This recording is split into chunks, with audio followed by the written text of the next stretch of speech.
अस्सलाम वालेकुम नाज़रीन, ॾिसी रहियो आहे चार JDO न्यूज़ ऐं आहियां वज़ीर उंडर। नवाब शाह मां ख़बर शामिल कयूं था अब्दुल सलाम डायरी जी।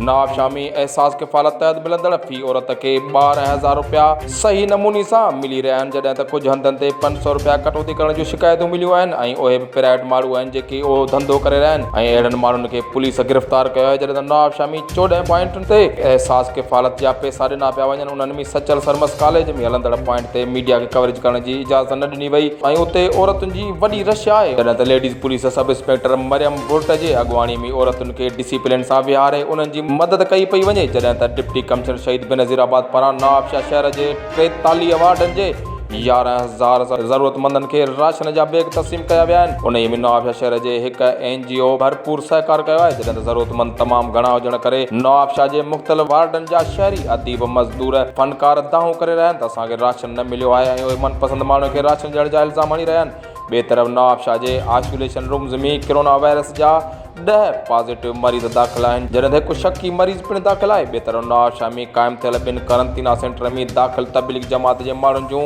7 टीमूं अॼु खां टेस्टूं वठी रहियूं आहिनि, जंहिंमें 240 माण्हू लेबर कॉलोनीअ जे करंतीना सेंटर में दाख़िल आहिनि ऐं 80 माण्हू अज़ीज़िया हसीनिया सेंटर दौड़ में दाख़िल आहिनि। डॉक्टरनि जे 5 टीमुनि सैंपल वठणु शुरू करे छॾिया आहिनि। उन्हनि में professor doctor Noor Alam Ansari, doctor Riaz Umrani, doctor Asadullah डायरी, डॉक्टर जमील काज़ी ऐं ॿिया शामिल आहिनि। चार JDO न्यूज़ में फ़िलहालु एतिरो ई। वधीक ख़बरुनि अपडेट्स लाइ ॾिसंदा रहो चार JDO न्यूज़।